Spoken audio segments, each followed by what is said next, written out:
Hello high friend ନମସ୍ତେ ଭଲ ହୁଅନ୍ତୁ ସମସ୍ତେ। ମୁଁ ହରିଶ ବ୍ଲଗକୁ ଆପଣମାନଙ୍କୁ ସ୍ୱାଗତ। ଜୟ ଜଗନ୍ନାଥ, ଜୟ ଶ୍ରୀରାମ।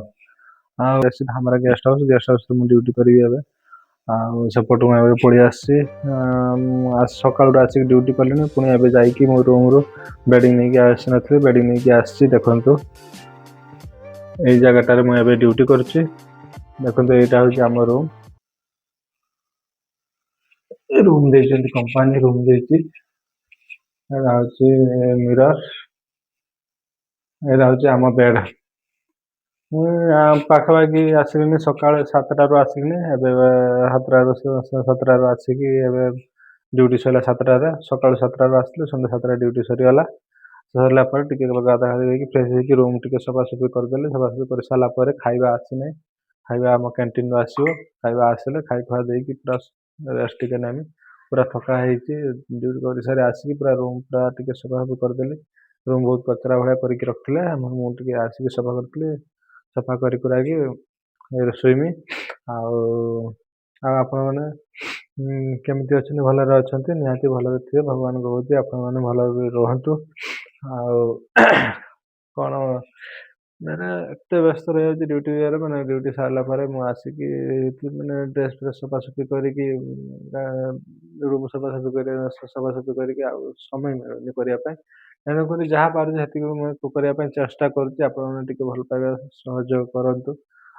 ମୁଁ ଭାବୁଛି ମୁଁ ଭଲ କରିବି ଆଗକୁ। ଏବେ ସିନା ଖରାପ କରୁଛି, ଆଗକୁ ନିହାତି ମୁଁ ଚେଷ୍ଟା କରୁଛି, ମାନେ 100ରୁ 100 ଦେବା ପାଇଁ ଚେଷ୍ଟା କରୁଛି।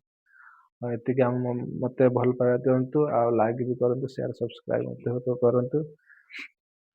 ଦେଖନ୍ତୁ ଆଜି ଖାଇବା କ'ଣ ଆସିଛି, ମାନେ ଅର୍ଡ଼ର ମାନେ ଆମର ସେପଟରୁ ଆସିବନି କ୍ୟାଣ୍ଟିନ୍, ମାନେ ମୁଁ ଯେଉଁଠି ରହୁଥିଲି ସେ କ୍ୟାଣ୍ଟିନ୍ରୁ ଆସିବନି। ଏବେ ଧାମରା ଗେଷ୍ଟ ହାଉସ୍ ଯେଉଁ କ୍ୟାଣ୍ଟିନ୍ ଅଛି, ସେ ସାଇଡ଼୍ର କ୍ୟାଣ୍ଟିନ୍ ଅଛି, ସେଇଠି କ୍ୟାଣ୍ଟିନ୍ ଖାଇବା ଆସିବ ମୋର।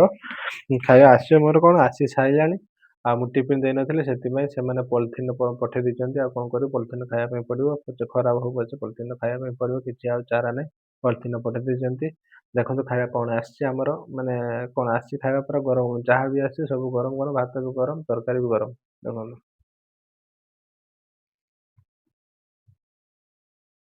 ଭାତ, ପୋଟଳ ଆଳୁ ତରକାରୀ ପୁରା ଗରମ ଗରମ। ଖାଇଲେ ଜଣା ପଡ଼ିବ କେମିତି କ'ଣ ହେଇଛି, ଟେଷ୍ଟ ହେଇଛି କି ନାହିଁ ଖାଇଲେ ଜଣା ପଡ଼େ। ପ୍ରଥମ ଥର ଏ କ୍ୟାଣ୍ଟିନ୍ରେ ମୁଁ ଖାଉଛି।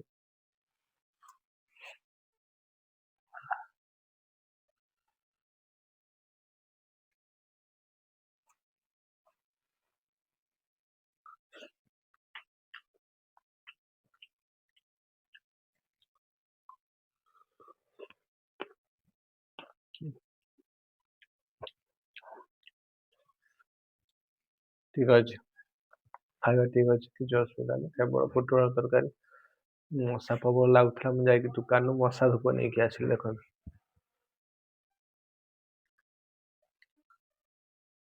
ମଶା ଧୂପ ଲଗେଇଛି।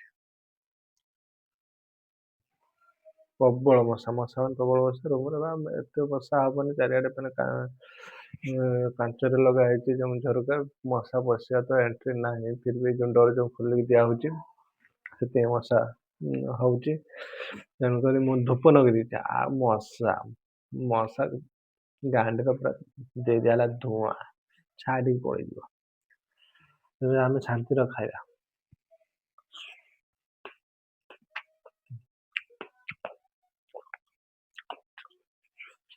ଆପଣମାନେ ଖାଇସାରିଲେଣି, ମୁଁ ଭାବୁଛି ଆପଣମାନେ ବି ଖାଇସାରିଥିବେ। କେବଳ ମୋର ହିଁ ଲେଟ୍ ହେଇଗଲା, 9ଟା ସାଢ଼େ 9ଟା 10ଟା ପାଖାପାଖି ହେଇଗଲାଣି, ମୋର ହିଁ ଲେଟ୍ ହେଇଗଲା। ଖାଇସାରିଲା ପରେ ଶୋଇବି। ଏତିକି ଭିଡ଼ିଓଟି ରଖୁଛି। ଜୟ ଜଗନ୍ନାଥ, ଜୟ ଶ୍ରୀରାମ।